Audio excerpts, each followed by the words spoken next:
L'ONG RAES est engagée pour vraiment soutenir tout ce qui est accès à l'information sur des enjeux cruciaux comme la santé, l'environnement, l'éducation. Et donc nous avons plusieurs approches pour le faire et parmi ces approches nous avons ce qu'on appelle l'éducation par le divertissement. Donc l'idée est de voir comment on peut faire passer des messages dans des programmes télévisés ou radiophoniques pour permettre à une grande partie de la communauté d'y accéder et de suivre aussi des histoires qu'on leur raconte pour voir un peu comment les personnages se comportent face aux situations qu'ils rencontrent. Donc, comme c'est une stratégie qu'on a développée et qu'on a pu mettre en œuvre pour vraiment développer et dérouler le projet C'est la vie, qui est donc basé sur une série télé et qui est accompagnée de plusieurs autres actions qui permettent de vraiment faciliter l'accès, la compréhension des messages. On travaille plusieurs formats et ensuite de faire des campagnes d'information, de communication sur le digital, le communautaire ou au niveau des télés et radios afin de faciliter le questionnement, les échanges sur ces sujets. 10 ans après, nous avons un programme qui se situe encore au plus près des communautés et qui traite des sujets sur la santé, sur l'égalité des sexes, sur les violences basées sur le genre, mais aussi sur le leadership féminin et pour aider les femmes et les jeunes à avoir confiance en eux, à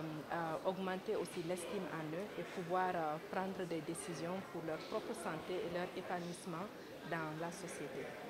Donc le programme C'est la vie, c'est vraiment un programme de santé régional et qui tire parti des meilleures approches de changement social et comportemental qui sont testées dans le contexte africain avec les normes sociales africaines, les valeurs et les traditions pour pouvoir appuyer l'atteinte des objectifs de développement durable, notamment l'objectif 3 et 5, et qui est basé sur la santé, le bien-être et l'égalité des genres. Donc c'est un programme qui œuvre côte à côte auprès des autorités sanitaires et des États, notamment des ministères de la Santé et de la Femme, pour les appuyer aussi dans la mise en œuvre de leur plan national de santé, notamment au Sénégal, comme c'est ici qu'on lance cette saison 4 et où on contribue fortement à l'axe 2 et 3 du plan stratégique du ministère de la Santé et SRMENIA NUT, donc la santé de la reproduction, de la mère, de l'enfant, de l'adolescent et du jeune, et aussi sur le plan national budgétisé de la planification familiale. Donc c'est un programme qui suscite, qui vise à diffuser une large information et qui est scientifiquement juste, mais ce qui fait aussi la beauté de ce programme et que ces informations aussi soient culturellement adaptées et à nos contextes, à nos jeunes, à nos communautés,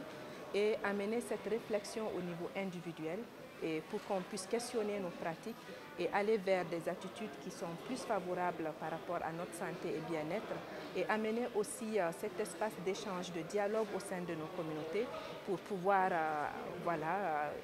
impulser des changements qui sont positifs en lien avec la santé, la place de la femme dans la société, la place du jeune, et faciliter ces échanges-là pour pouvoir aboutir à une communauté plus saine et plus épanouie. Donc C'est la vie, c'est également des partenariats forts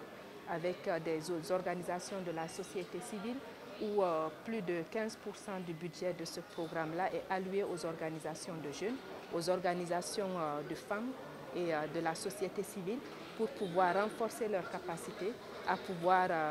aussi implémenter des actions, à aller chercher d'autres ressources au niveau des bailleurs et accompagner les États. Donc c'est aussi des partenariats avec des organisations internationales pour pouvoir en tout cas contribuer à ce même objectif commun qui est la santé et l'épanouissement de nous. Julien, c'est un jeune, c'est comme tous les jeunes de différents quartiers populaires d'Afrique qui rêvent de s'en sortir, qui est le footballeur du quartier, la star de Ratanga, mais en même temps aussi qui aide ses amis dans le quartier parce que voilà, au vu de son expérience tout ça et en plus sa grande sœur et sa chambre, il essaie d'apporter son aide et son soutien à travers la série.